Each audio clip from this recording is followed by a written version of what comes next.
ओम शांति। आज बाबा हम बच्चों को समझा रहे, बच्चे ज्ञान में आने के बाद, बाप से मिलने के बाद, बाप के बच्चे बन जाने के बाद बाबा कहते तुम बच्चों में मांगने की आदत नहीं होनी चाहिए। जो मांगते हैं वह सब भक्ति के संस्कार हैं। बाबा कहते बच्चे जब तुम बच्चे बन गए, अधिकारी बन गए, प्रॉपर्टी के मालिक बन गए तो मालिक फिर मांगेंगे क्यों।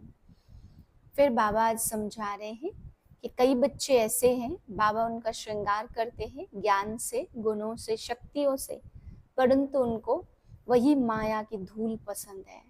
तो बाबा कहते फिर माया की धूल में लिथड़ कर अपने को गंदा कर देते हैं, जैसे कि कुछ श्रृंगार हुआ ही ना हो। बाप सादा जीवन, श्रेष्ठ जीवन बनाते, श्रृंगार करते, ऊंचा जीवन बनाते, लेकिन उनको ऊंचे जीवन की कोई कदर नहीं रहती है, तो जाके फिर भी मिट्टी की माया में, माया की धूल में लिथड़ते हैं। तो बाबा कहते ऐसे ऐसे बोल भी बोलते हैं जैसे कि जंगली होते हो। बाबा कहते बच्चे तुम्हें देवता बनना है, बाप आकर के ज्ञान गुणों का श्रृंगार करना है, तो तुम्हारे बोल तो बहुत श्रेष्ठ होने चाहिए। जंगली भाषा वाले देवता कैसे बनेंगे।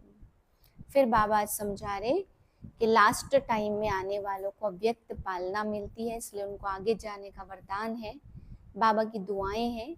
इसलिए बाबा कहते बच्चे समय के महत्व को समझो, समय बहुत कम है, अब गफलत करने का टाइम नहीं है, लापरवाही करने का समय नहीं है। बाबा कहते थोड़ा टाइम बचा है, इसमें समय के महत्व को पहचानो और number 1 last so fast, fast so first जा करके दिखाओ, क्योंकि बाबा आप बच्चों को विशेष मदद देते हैं। ओम शांति। मैं लास्ट सो फास्ट जाने वाली तीव्र गति की पुरुषार्थी आत्मा हूँ। 29/8/2024 के महावाक्य हैं। मीठे बच्चे, तुम यहाँ पढ़ाई पढ़ने के लिए आए हो, तुम्हें आंख बंद करने की दरकार नहीं, पढ़ाई आंख खोलकर पढ़ी जाती है। प्रश्न है भक्ति मार्ग में कौन सी आदत भक्तों में होती है जो अब तुम बच्चों में नहीं होनी चाहिए। उत्तर है भक्ति मार्ग में किसी भी देवता की मूर्ति के आगे जाकर कुछ न कुछ मांगते रहते, उन्होंने मांगने की ही आदत पड़ जाती है। लक्ष्मी के आगे जाएंगे तो धन मांगेंगे, लेकिन मिलता कुछ भी नहीं। अब तुम बच्चों में यह आदत नहीं है, तुम तो बाप के वर्षे के अधिकारी हो, तुम सच्चे विचित्र बाप को देखते रहो, इसमें ही तुम्हारी सच्ची कमाई है। ओम शांति।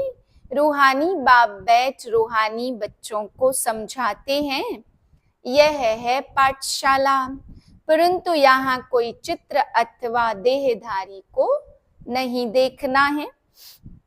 यहाँ देखते भी बुद्धि उस तरफ जानी चाहिए जिसको कोई चित्र नहीं है। स्कूल में बच्चों का अटेंशन हमेशा टीचर में रहता है, क्योंकि वह पढ़ाते हैं तो जरूर उनका सुनना है, फिर रेस्पॉन्ड करना है। टीचर प्रश्न पूछेगा तो इशारा करेंगे ना, मैं बताता हूँ। यहाँ यह विचित्र स्कूल है क्योंकि विचित्र पढ़ाई है। जिसका कोई चित्र नहीं है तो पढ़ाई में आंखें खोलकर बैठना चाहिए ना। स्कूल में टीचर के सामने कभी आंखें बंद करके बैठते हैं क्या? भक्ति मार्ग में हिरे हुए हैं, आंखें बंद कर माला जपना आदि। साधु लोग भी आंखें बंद करके बैठते हैं।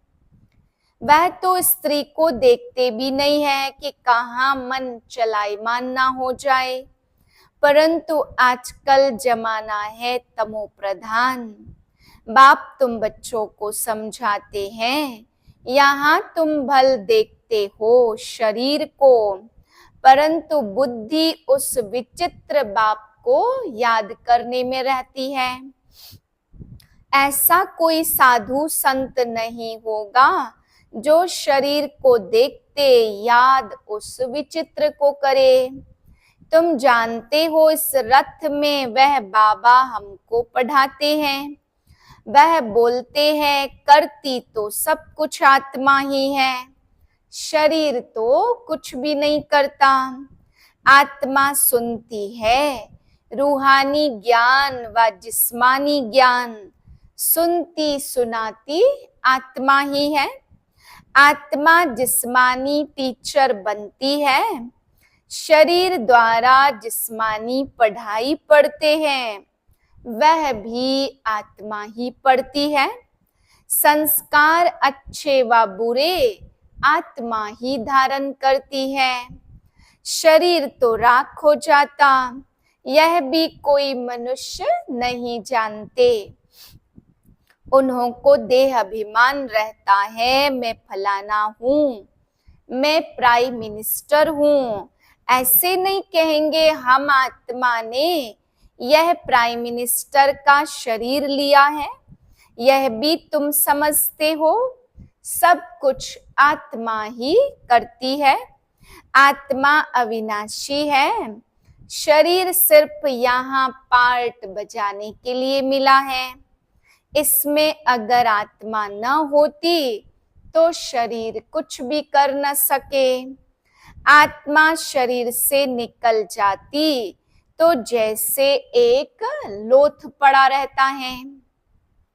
आत्मा को इन आंखों से देख नहीं सकते, वह तो सूक्ष्म है ना। तो बाप कहते हैं बुद्धि से बाप को याद करो। तुमको भी बुद्धि में है, हमको शिव बाबा पढ़ाते हैं इन द्वारा। यह भी सूक्ष्म समझने की बातें हैं। कई तो अच्छी रीति समझते हैं, कई तो जरा भी नहीं समझते। है भी सिर्फ यह बात, अल्प माना भगवान बाबा। सिर्फ भगवान व ईश्वर कहने से वह बाप का संबंध नहीं रहता। इस समय सब पत्थर बुद्धि हैं, क्योंकि रचयिता बाप और रचना के आदि मध्य अंत को नहीं जानते हैं। यह वर्ल्ड की हिस्ट्री ज्योग्राफी रिपीट होती रहती। अभी संगम युग है, यह किसको भी पता नहीं है। तुम समझते हो, आगे हम भी नहीं जानते थे। बाबा अभी तुम्हें यहाँ से श्रृंगारते हैं, फिर यहाँ से बाहर जाते हो तो माया धूल में लथेड़ ज्ञान श्रृंगार बिगाड़ देती है। बाप श्रृंगार तो करते हैं, परंतु अपना पुरुषार्थ भी करना चाहिए। कई बच्चे मुख से ऐसा बोलते हैं जैसे जंगली श्रृंगार जैसे कि हुआ ही नहीं है। हाँ, फैक्ट्री आदि में सर्विस कर साहूकार बन जाते, पढ़ा हुआ कुछ नहीं है। यह तो बहुत ऊंच पढ़ाई है। पढ़ाई बिगर तो भविष्य पद मिल नहीं सकता। यहाँ तुमको फैक्ट्री आदि में बैठकर कोई काम नहीं करना है। जिससे धनवान बनना है, यह तो सब कुछ खल्लास होना है। साथ में चलेगी सिर्फ अविनाशी कमाई। तुमको मालूम है मनुष्य मरते हैं तो खाली हाथ जाते हैं, साथ में कुछ भी ले नहीं जाएंगे। तुम्हारे हाथ भरतू जाएंगे, इसको कहा जाता सच्ची कमाई। यह सच्ची कमाई तुम्हारी होती है। 21 जन्मों के लिए बेहद का बाप ही सच्ची कमाई कराते हैं। तुम बच्चे देखते हो इस चित्र को, परंतु याद करते हो विचित्र बाप को। क्योंकि तुम भी आत्मा हो तो आत्मा अपने बाप को ही देखती है, उनसे पढ़ती है। आत्मा को और परमात्मा को तुम देखते नहीं हो, परंतु बुद्धि से जानते हो। हम आत्मा अविनाशी हैं, यह शरीर विनाशी है। यह बाप भी भल सामने तुम बच्चों को देखते हैं, परंतु बुद्धि में है कि आत्माओं को समझाते हैं। अभी बाप तुम बच्चों को जो सिखलाते वह सच ही सच है, इसमें झूठ की रत्ती नहीं है। तुम सच खंड के मालिक बनते हो, यह है झूठ खंड। तो झूठ खंड है कलयुग और सच खंड है सतयुग। रात दिन का फर्क है। सतयुग में दुख की कोई बात होती नहीं है, नाम ही है सुख धाम। उस सुख धाम का मालिक तो बेहद का बाप ही बनाएंगे। उनका कोई चित्र नहीं है और सबके चित्र हैं। उनकी आत्मा का नाम फिरता है क्या? उनका नाम ही है शिव। और सबको आत्मा ही आत्मा कहते, बाकी शरीर का नाम पड़ता है।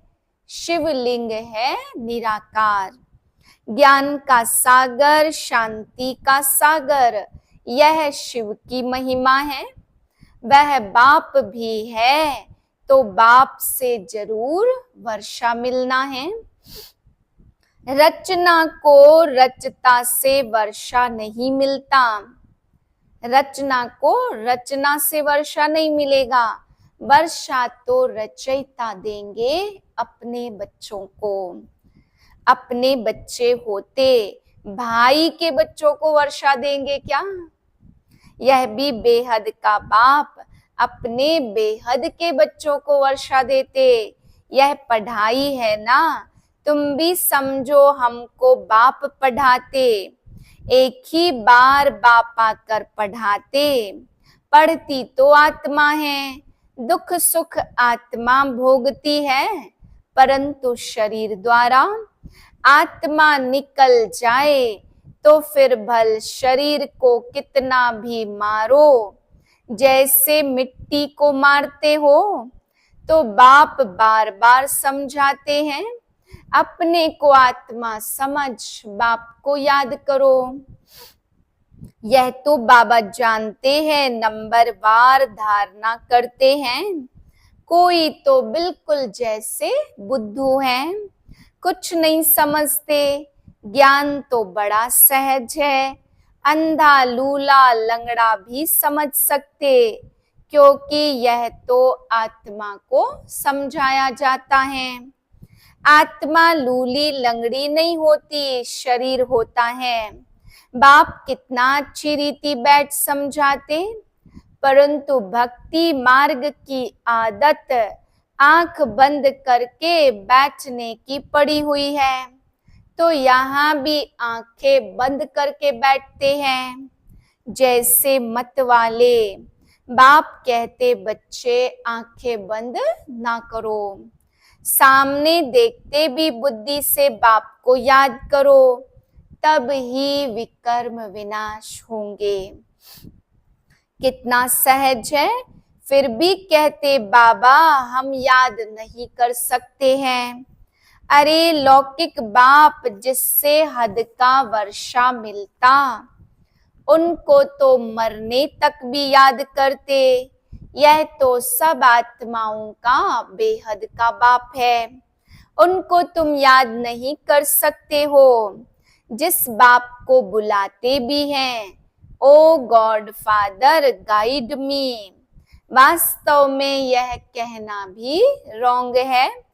बाप सिर्फ एक का तो गाइड नहीं है ना, वह तो बेहद का गाइड है।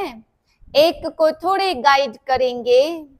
बाप कहते मैं सबकी आकर सदगति करता हूँ, मैं आया ही हूँ सबको शांति धाम भेज देने।